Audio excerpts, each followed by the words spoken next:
fight win without having without having Camille ult, and it's really just because it took them a little too long to kill the Karma, right? With that RW, able to get so much healing, and then Silas and Camille could just walk in the fight, clean up. Silas, though, might be a little bit overextended here. He doesn't have an ultimate to get out. He is CC'd. Marshall's going to look for another CC. Actually, never mind. He does have an ultimate to get out. He has that Scion ult. Apparently, that's back up. And he's just going to take this fight. You know, Marshall is not tanky enough to be able to win these, but Zan is strong. But I think, actually, Fuel might just get wiped here by the bit of an overextension. They thought they had a pick on Silas, but he's really tanky. He's going this more tank build. You know, he has this Riftmaker, has this Cosmic Drive, as opposed to the build he went last time where he had Cosmic Drive and Rocket Belt. So definitely a bit stronger, but we'll see. Fuel looking to pick off this Camille on the side lane again. She's just continuously pushing. E not being able to push out. The Between Worlds from the Aurora is strong, but the Sterak shield is... What that is wasn't that Sterak, that was help? Karma shield. That was just a Karma or E shield. Karma really showing the value of this pick. Yeah, Karma with some insane values here, and it's looking dire for Fuel, you know, with this Camille, with this Karma, and with this Silas being as strong as they are. It's really hard to play these fights. You need your characters to get some items. You need Zan to hit his Muramana. You need Zan to hit 3 items. You need HDK to hit 3 items. You need Ollie to be able to get a good ult. But the Voracious Otacon's going to go over after that play happened, as the jungler is dead. That's a free kill for the side of UALBANY. They're going to have these revives, and we've seen the power of this. Fuel should have gotten red side. As we have clearly seen a pattern. Unfortunately, yeah. Yeah, loser picks, right? Loser picks side. So, but first map, Fuel lost, so they picked red, and then second map, Albany won. lost, so they picked red. Yeah. Everyone's just picking red. It just seems that if you're red, you're gonna win. So maybe if I solo queue tonight and I get red team, I'll probably win a match. We'll see. Yeah, it feels like a red. It's quite a red heavy day, but also, you know, Albany's really showing their. I mean, if you look outside, it's definitely not a red day. I can't see outside because it's just snow. Yeah, it is. But I mean, Albany definitely showing their strength in these solo lanes. Really, you noticing they really are. Game 1, it was all the Aatrox and the Syndra show. Game 2, it was kind of still just Silas. And Game 3, well, would you look at that? It's the Camille and the Silas show. Like, this mid laner and this top laner are really showing what they can do in these types of games. And there's a 5k gold lead randomly. And as the fourth Drake, rather, be spawning in 40 seconds, we'll be seeing all teams focusing on this. But it's not going to be an easy fight for Fuel with how strong this Silas and how strong this Camille are. Are there any items that Fuel can get that can counter the tankiness of Albany, or do they need to save up a lot of money to really build into it? Because it seems that if Fuel wants to actually get a stance, they need to go for damage. Yeah, they're getting close. You know, you see Zan at 327 out of 360 to his Muramana. Oh, they're looking like to be all going on to this Camille, but remember, Camille has that GA Otacon. She's just going to go back. They don't get anything but 200 gold. But Fuel actually going to be playing for this Baron. But actually, if you notice, Albany's just going to be pushing down the mid lane. They're pushing these turrets. They don't care about these objectives because they're just going to take the turrets. Yeah, no, they're the entire team, which literally the opening for this game. The base is... Fuel has to recall. They're trading Baron for Nexus right now if they don't recall. Yeah, no, that's what's happening. We guys see that we have 3 members of Albany on the attack. And that's an inhibitor. Oh, the Baron, so they get the quick recall. So actually, only thing they're going to lose is an inhib. Good trade by Fuel. Getting that Baron quicker than I thought they could. But and now here they're going to be probably losing bot inhib as well. The GAs, I believe, have expired now, so this is Fuel's fight. Good Aurora ult. Good Misfortune ult, though, on response. The Maokai ult going to be stunning up this Silas. He did go golden, but it looks like he should be able to be free kill after this. See Camille just going to be pushing up half HP, and this is going to be a really good fight for Fuel. Clawing their way back into the game. You see Zan hitting that item that he needed. You see HDK coming up on that death cap. You see Zan can also be going into, I believe, probably a rapid fire cannon, if I assume. You see the anti-heal from Ollie. You see Boo getting into this tankiness. He has 2.5 items already, right? Fuel is crawling their way back into this type of game, and that's all off the back of a really good Baron call. Deciding, you know what, we can't really play this Drake. We can't, and we're like, we'll just do this Baron. And while Albany tries to respond by just pushing the base, they don't have as fast clear as they thought they did. I Camille thought has that was to, a very risky play. no, though. I thought it was good, but then apparently Fuel did the Baron actually a lot faster than I thought they could. And Camille going to be Fair. overextending here. Uh-oh. Does throw out the Hextech Ultimatum, does make her go invincible, but she is going to be dead here to the Jarvan, and that's going to be another pick on the side of Fuel. So Camille just keeps overextending. HDK getting stronger and stronger on the side lane. He should have his death cap on a reset here. That's going to be a 3-item mage. HDK can make a lot of magic happen in these team fights. And now with this, could Fuel kind of bring it back to a stalemate stage? Extremely, yeah. Very, very much so. I mean, HDK is extremely strong. You have Sion getting super tanky. Right, the gold isn't that far off. It's really true. The biggest lead is just mid lane having about a 3K gold lead. 49 to 51. Yeah, that's around But- 3,000. Yeah, it's about a 3K gold lead. But at the same time, Fuel doesn't really care because your mid laner's a Sion, right? He's okay to Yeah. be a little bit lower econ. If the only person on your team that's low econ is a Sion, that's kind of okay. Well, Fuel's going to be pushing in here. You remember, they still do have these 5 grubs. They kill turrets so quickly. Be sieging even more with how tanky this Sion is. It's not like any of them really have a target. The Q flash from the Vi, not going to reach its mark. Camille's going to be looking on Maokai. I think they're just going to sacrifice Marshall and all walk out here. Marshall, Though no! a good Maokai ult in response from the Sylas. It might like Boo might be dead as well. It's be 2 of Fuel falling. Not much one. Didn't get the wave either, though maybe Boo might be able to get this with his passive, though I don't think he will. Not quite as much damage as he needs. That super minion's very tanky at this point in the game, and Fuel's going to be losing their 2 frontline targets, so not exactly what you're looking for. Though no objectives on the map, I don't think Albany's going to be able to take too much off of this play, but it's all, honestly, a lot of Fuel's hopes right now. I mean, now you have Zan at 3 items, and you have HDK at 3 items. So these are your real carries, and these are your real things that you need to protect, and they're going to do all the damage in these team fights, especially this Aurora, because, I mean, there's 3 Merc Treads, so there is a little bit more MR than there has been the last couple games. So these magic characters are not as threatening, but still extremely strong, has a lot of damage in his kit at this point. Once he gets that Void Staff, he'll be even stronger. Probably also going to go that Zhonya's, I'd assume. But we see Sion ulting in to try to just stop the Camille push, just keep these waves pushed, because what Albany's trying to do right now is just pressure Fuel on these side lanes. The Sylas and the Camille are their strongest members, and because that's the fact that they're going to be on the side, they can continuously push, continuously match. Sylas can match this Aurora, and Camille does great into the Sion, but Fuel's just going to keep on pushing these waves. They're just trying to stall for these next objectives, where Albany is going to be on Soul Point in the next minute, where if they get this Drake, they're going to get Chemtech Soul, and we've seen what they can do with that Soul. But Fuel going to be taking quick early pressure into the river, early control, going to be getting these wards down, getting this TP. Boo going to be living. 3 of them attempted to go for him, but a great TP out, understanding amount of threat that he was in there, and realizing he can in fact TP out. Ollie going quite aggressive here. Good between worlds by the Aurora, but I don't know if he just started dancing around my screen, but looks like not much damage coming out from Fuel. I'm you know, seeing the a Camille, lot of low reds. but the Corki is just going to get picked off by this Camille, and this doesn't look exactly what Fuel wants. They try to burst those 2 targets, but they're so tanky. They don't have that much damage. I don't think HDK hit his full combo. No, and with that, got 3 out. of Fuel are going to fall, and I think Albany might just try to ignore this Drake and just look to try to push this game. Yeah, no, there is a chance that they do. I think that's like the final mid. But an inhibitor did spawn for blue, so they do need to now take out the inhibitor first. But HDK is back. I don't think Ollie wanted to EQ there, unfortunately. Gonna be falling, and now it's all on the backs of HDK. You do see Zan and Marshall both spawning in minus 10 seconds, but I don't know if that'll be enough. Craig. HDK does not have his ultimate. It's not quite up. He's just gonna play to try to kill this wave if he can, but he's instantly one-shot. Marshall Zan gonna be easy pickings, and as soon as these 2 fall, it looks like Albany is gonna be taking our series 2-1. After 3 hard-fought matches from each team, Albany is gonna be taking it. A very, very strong play from all 3 games, and as predicted, if you were red, you won. Indeed.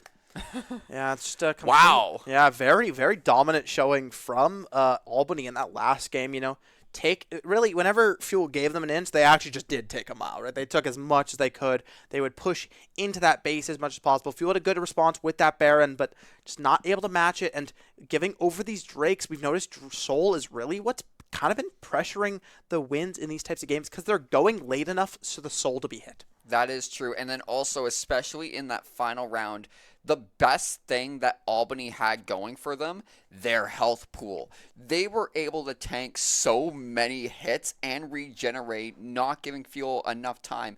And not only did they have strong health, they had the damage output to completely counter Fuel's attacks. Yeah, and it was all just really on the backs of the solo lanes of Albany. You saw Camille and the Silas, I mean, just the players in general playing a fantastic series each. But not to say Fuel played bad at all. I mean, Game 1 easily could have been theirs. Game 2 was theirs. In Game 3, they still had chances, right? Going back into this game, I don't think there's just a little bit of throws that need to be cleaned up. But otherwise, I think you're okay with this. Oh, no, I'm completely fine. Like, yeah, it's saddening that we lost. But from Game 1 to Game 3... especially the amount of mistakes and throwaways that were done in Game 1, you didn't see that happen as often in Game 2 and 3. Notes were definitely taken, and communications were a lot cleaner. It just came down to an opportunity and also the item builds. You saw the fights were clean from both sides. It all came down to the damage output and health pools. Yeah, and it's still super early in the season, and as we look forward to the rest of the season, we'll have to see how the team's going to be playing, and we'll be getting an interview shortly after we go to break. Oh, yeah. Stay tuned. Hop in the car, watch it go vroom, vroom. I told her mom that I blow soon, soon. Know as a child, back in the womb. Oh, told her step back, I need my broom, vroom. Hop in the car, watch it go vroom.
And we are back. Hello, everybody. We are here with Omega Boo, the captain of the League of Legends team.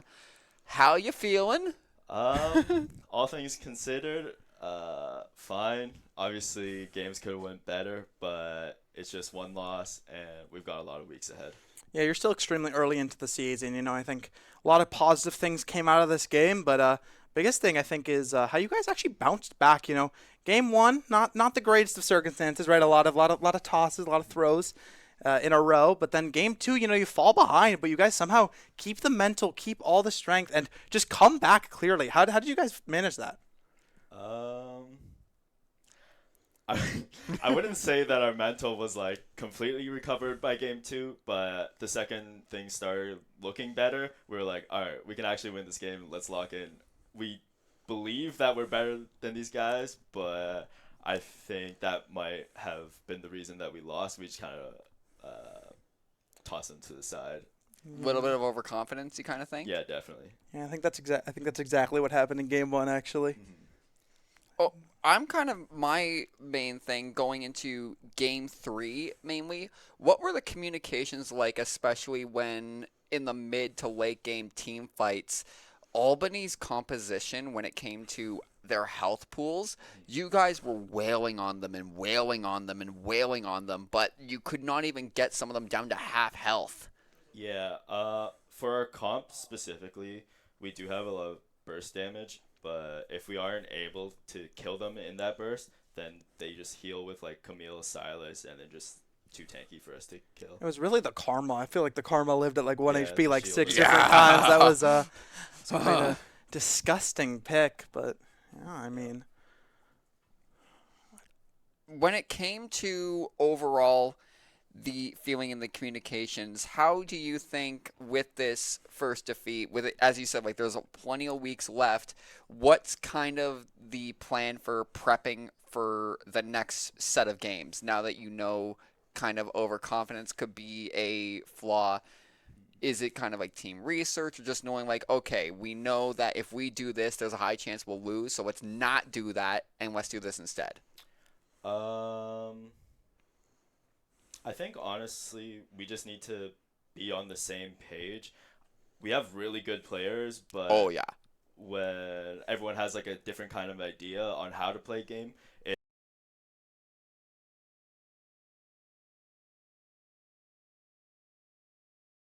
we can, if we are on the same page, we can definitely just like win everything. yeah, you really kind of need those dedicated shot callers in these types of games, especially with as many talented players as you guys have. I mean, you got Zan, who's absolutely brutal when you got Marshall or you supporting them, and then it mid to late game, you can just let HTK just go off on his own and Yeah, just do his own honestly, thing. All four of my teammates are really good at the game. I definitely need to step it up. I'll take that third one on the chin. Maybe the first one too. I think Smolder's not very great, but yeah, I think we just need to get on the same page. Thank you very much for joining us, Boo. You know, we're looking forward for some great League of Legends action coming up. But we still have a lot more. Yeah, we have a lot of things coming up this week. As we take a look at the schedule, we'll be seeing, we have some League today, obviously. We have more League on Tuesday. We have Rocket League on Wednesday. We have more Rocket League on Thursday. A lot of Rocket League. Friday, there's supposed to be Overwatch, but there's a chance that might be changing. But don't you miss any of it. And, well, you want to take us out? Yeah, absolutely. Stay tuned with everything going on in the coming weeks. We always have esports going on alongside our Monday night events. This has been Omega Boo from the League of Legends team. My name is Dragon. This is Newt. Have a great night, and thank you all for tuning in. Hop in the car, watch it go vroom, vroom.